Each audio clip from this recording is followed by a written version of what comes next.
If I had to choose the most romantic jewelry brand in the world, I would definitely say Van Cleef & Arpels. And it's not just because their jewelry pieces are beautiful. Lots of brands create beautiful jewelry. But Van Cleef & Arpels has something different. It has softness, it has poetry, it has its own universe. Delicate, dreamlike, almost enchanted, that hides deep, deep history of the brand. Their jewelry just doesn't sparkle, it whispers stories. For most people, the first thing that comes to mind when they hear Van Cleef & Arpels is the four-leaf clover, the famous Alhambra motif. It's iconic, instantly recognizable, and it's everywhere. But the truth is, the Van Cleef & Arpels universe is so much bigger. So today, I want to walk you through that world, where the brand came from, who shaped it, the history of the brand, how its signature motifs were born, and why it became one of the most poetic and romantic jewelry brands in the world. And to understand it, we have to start exactly where most stories come to an end, with a wedding. The entire story begins in 1895 with a marriage. Estelle Arpels married Alfred Van Cleef, and what's beautiful is that both families came from gemstone backgrounds. Alfred's family were stone cutters from Amsterdam. Estelle's family were gemstone dealers from Belgium. Both families eventually ended up in Paris where Estelle and Alfred met. So this wasn't just a romantic relationship, their worlds were already aligned. And only a year later, in 1896, Estelle's father, Solomon Arpels, and Alfred Van Cleef, her husband, registered the trademark, Van Cleef & Arpels. But the brand wouldn't become known until almost a decade later. Then came 1906, the turning point. After Solomon's passing away, Estelle's brothers, Charles, Julian, and Louis, joined the business. And together, they brought a new vision to the business and decided on a very risky move. They opened the first boutique at 22 Place Vendôme, and that changed everything. Place Vendôme was, and still is actually, the heart of Parisian luxury. Think of Designer District in Miami or Fifth Avenue in New York. That was a bold move. The store was opened right across from the Ritz Hotel, which is known for their luxury and a beloved stop for lots of businessmen and travelers. European aristocrats, American millionaires, royalty, all passing by Van Cleef daily.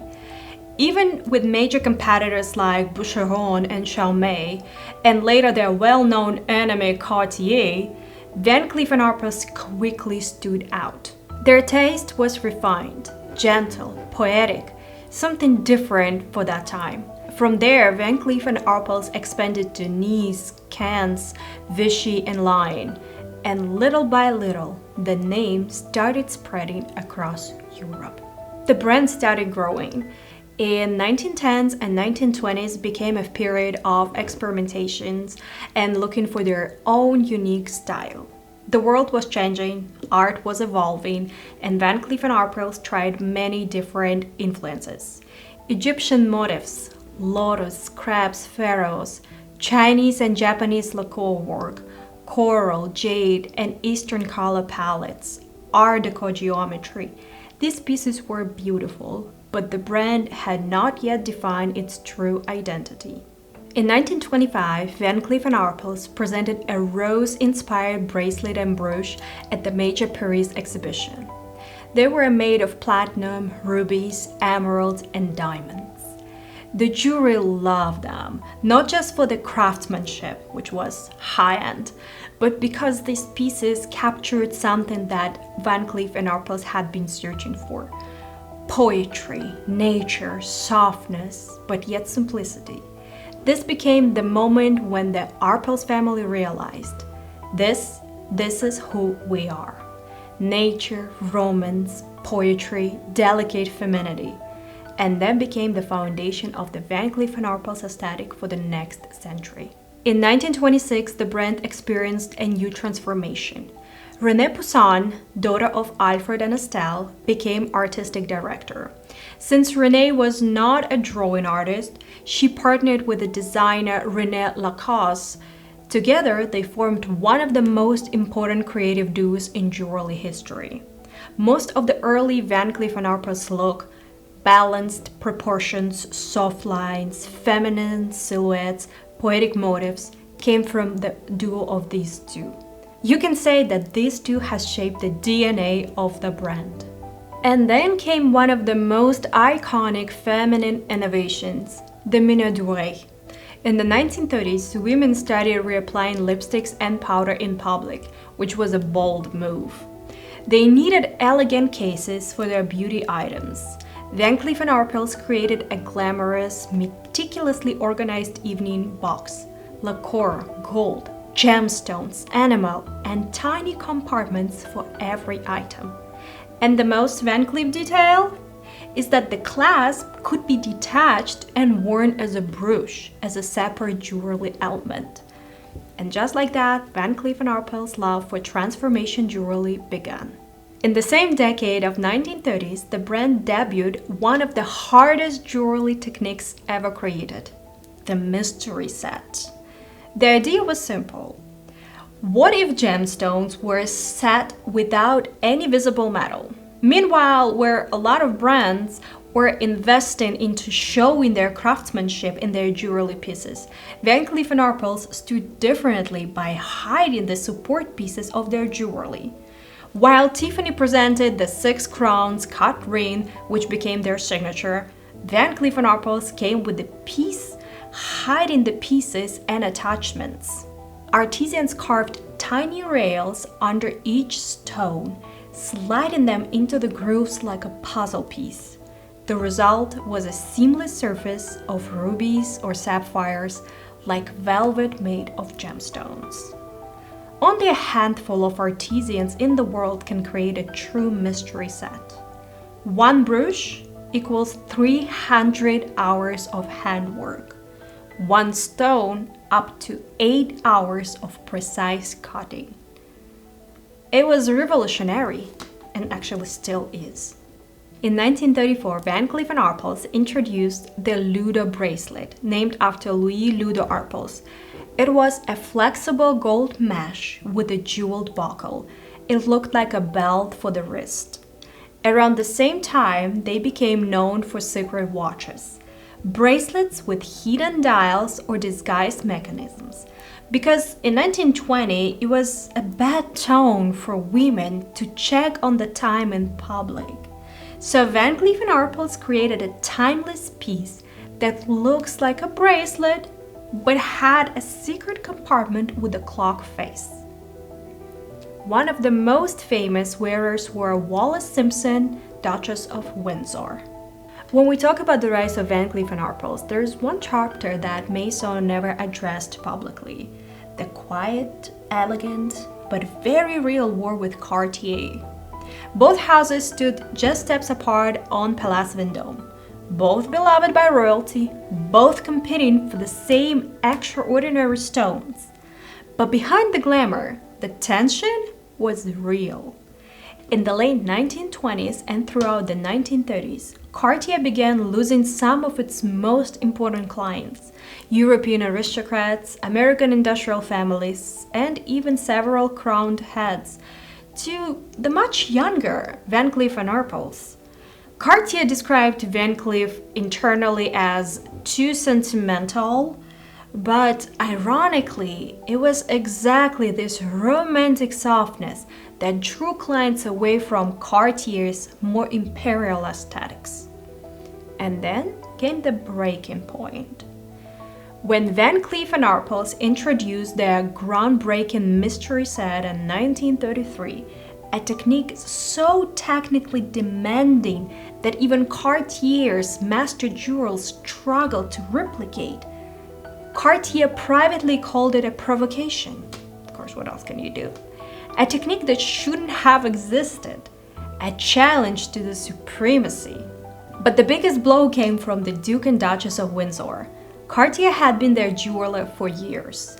Yet in the mid-1930s, the Windsor suddenly shifted almost entirely to Van Cleef & Arpels, commissioning the iconic ruby and diamond pieces, mystery set brooches, and eventually the first sketches of the zip necklace. In Cartier's correspondence of that era, there is a single frustrated line that historians often quote: "We lost them to the fairy tales." And maybe that's true. Van Cleef & Arpels did not compete with Cartier's power. They competed with poetry.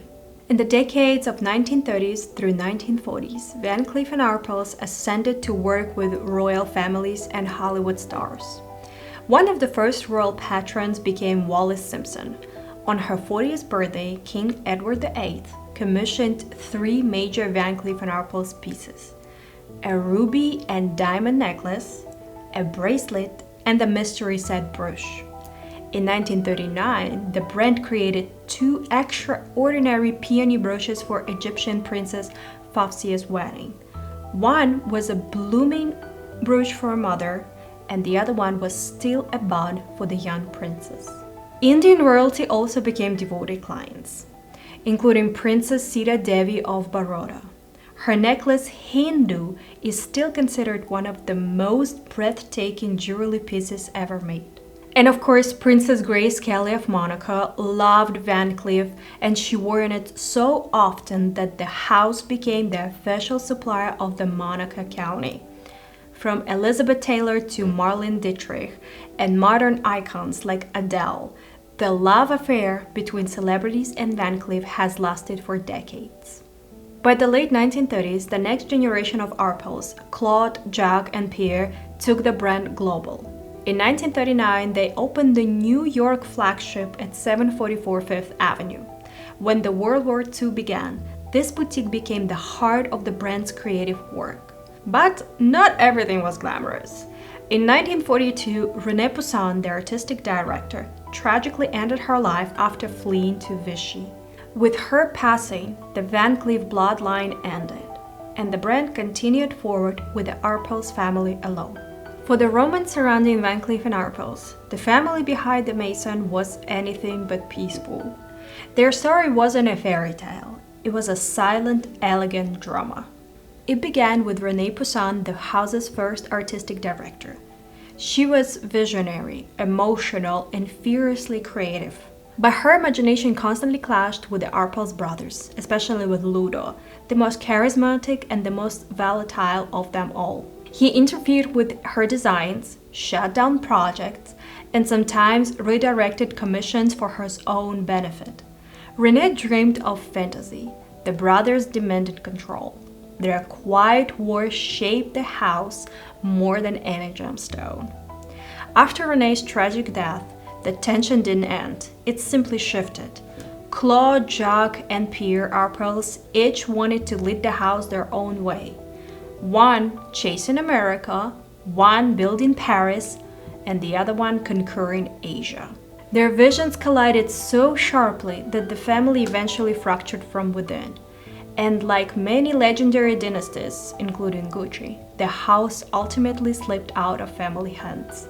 Even Renée's legacy wasn't spared. Some of her sketches disappeared from the archives, others were reassigned, and a few designs that may have been hers were later credited to the workshop of the Arpels brothers. Whether it was intentional or simply the chaos or a divided house, no one knows. But part of her brilliance was lost in the shadows. And across the ocean, another battle unfolded. A legal fight in the United States, where several jewelers tried to block Van Cleef & Arpels from registering its full French name. Too foreign, too refined, too French, they argued. But Van Cleef & Arpels fought back and they won, refusing to dilute its own identity for anyone. So yes, behind the ballerinas and clovers, behind the poetry and perfection, there were power struggles, disappearing sketches, and quiet war over the soul of the house. Maybe that's why the jewelry feels so magical. It was born from elegance, but forged in conflict. When Van Cleef & Arpels prepared to open their first boutique on Fifth Avenue in 1939, New York expected glamour. but no one expected a war. The French house wasn't just opening a boutique. They were stepping into a battlefield dominated by the most powerful names in American jewelry. And the one who took this personally was Harry Winston. Winston immediately filed objections to block Van Cleef from registering their full French name in the United States. He argued that the name was too foreign, too long, too difficult for Americans to pronounce. But beneath all the formal language, the truth was simpler. He did not want a poetic French powerhouse competing on his street. What followed was a quiet but razor-sharp legal fight. Winston pushed for the Van Cleef & Arpels to shorten to Americanize their name. Van Cleef pushed back with elegant stubbornness and refused to compromise even a single accent mark. And then New York society intervened.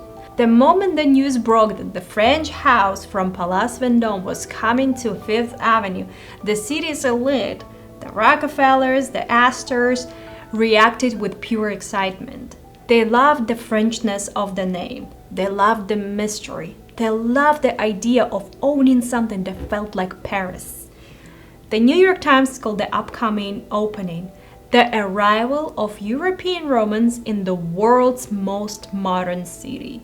Meanwhile, the Fifth Avenue Press described Van Cleef as a jewel box of French imagination arriving in a land of diamonds. It was shade, elegance, but shade nonetheless. And Tiffany? They were amused more than threatened. Tiffany saw Van Cleef as competition for Cartier, not for themselves. Their internal memos referred to the house as the poetic French house, charming but niche. That opinion didn't last long. Cartier, however, was not amused at all. They had been the reigning French authority in New York for decades, and suddenly another Parisian house was moving in just blocks away. Cartier executives were famously described as a quite furious.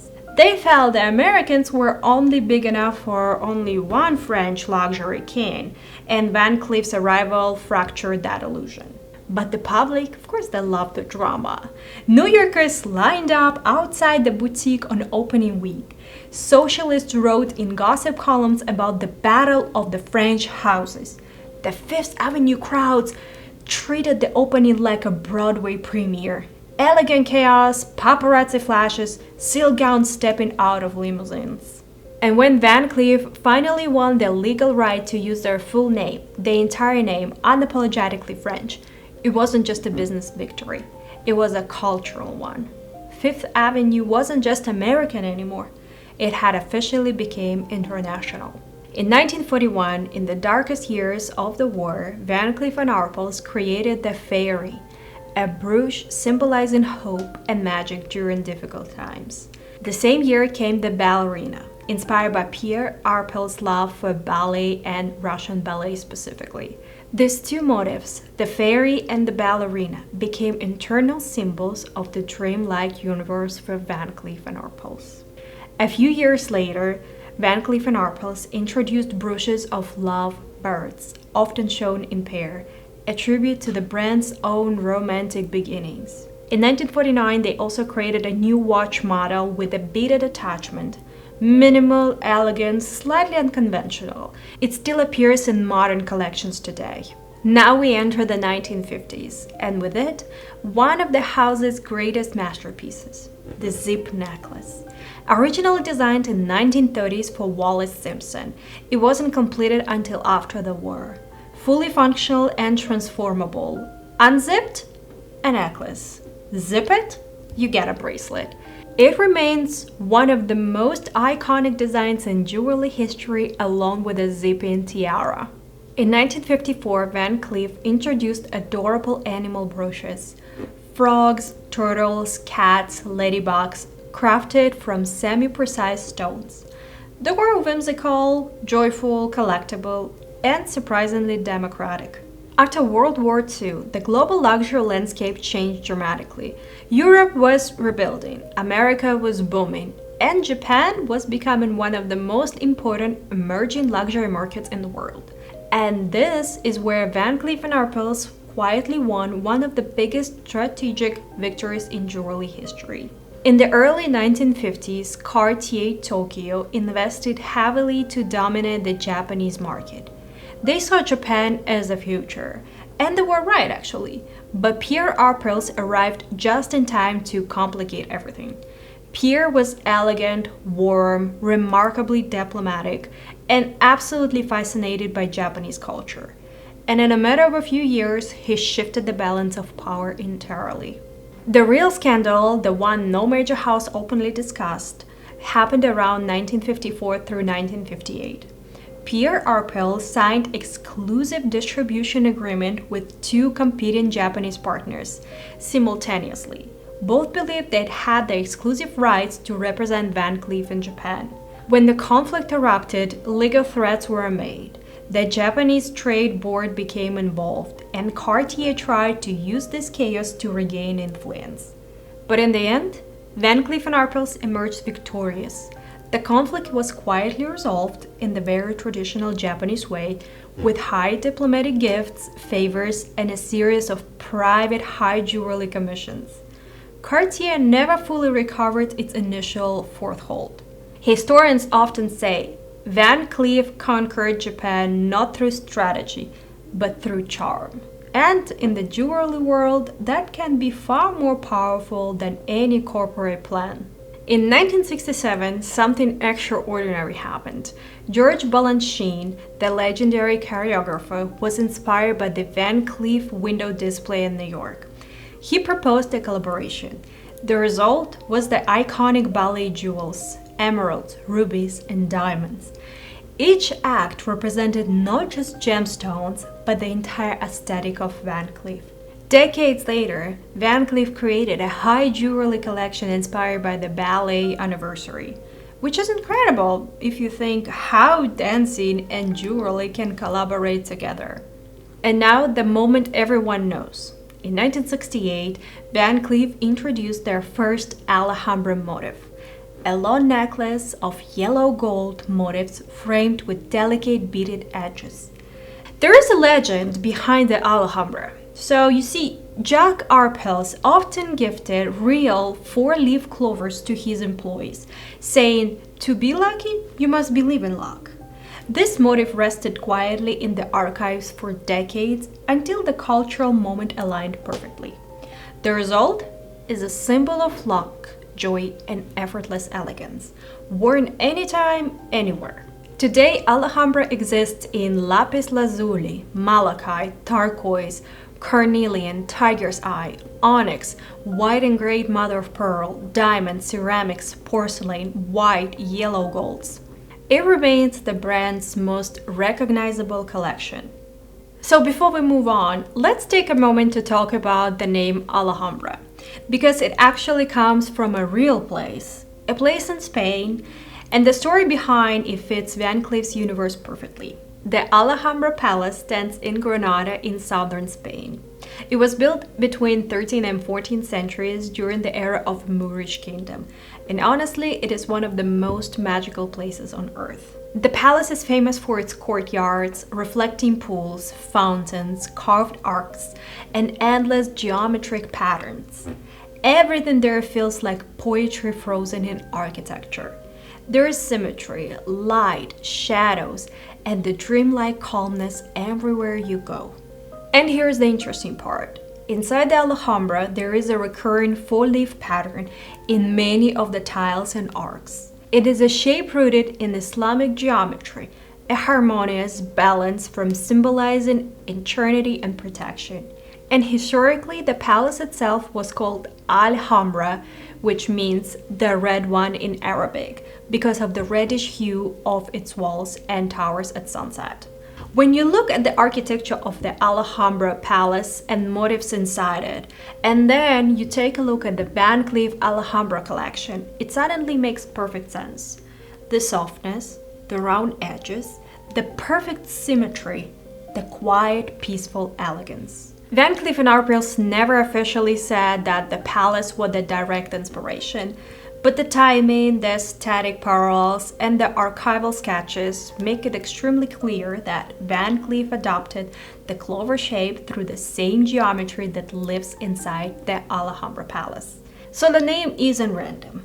It ties the collection to a palace that feels timeless, poetic, enchanted, exactly like the world of Van Cleef and Arpels.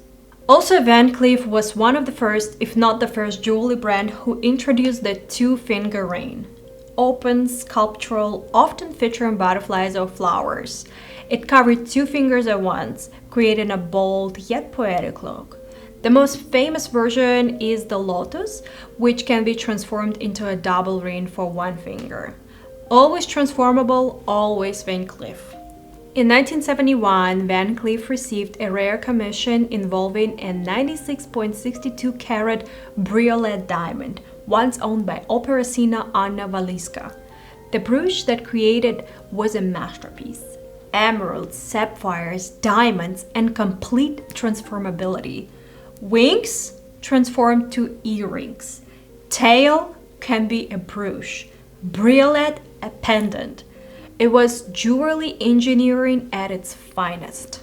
In 1976, Van Cleef ventured into perfumery with the first fragrance ever created by a major jewelry house. In 1981, they patented the Cosmos collection with heart-shaped petals and feminine lines. These motifs continue today. As Van Cleef grew, the Arpels brothers, Claude, Jacques, and Pierre, each envisioned a different future for the house.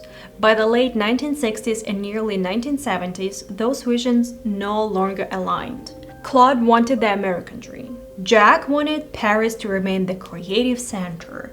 Pierre still wanted international expansion, especially in Asia. Each brother built its own alliances within the company, but the internal tension eventually grew so strong that by the 1990s, the family found it so much easier to sell the brand rather than to continue the internal struggle for directions and identity. When Richemont acquired Van Cleef & Arpels, many say it was the end of the era. But in the poetic twist, the brand returned even stronger, more romantic, more poetic, more imaginative, more creative, more faithful to its fantasy universe than ever. Sometimes stepping away allows the legend to flourish.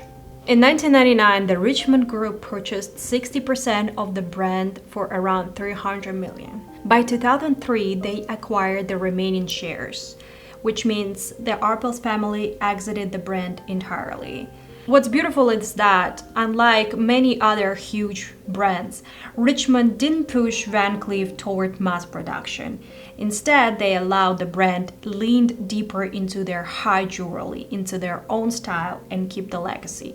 For their 100th anniversary, the brand created one of its most beloved concepts, poetic complications.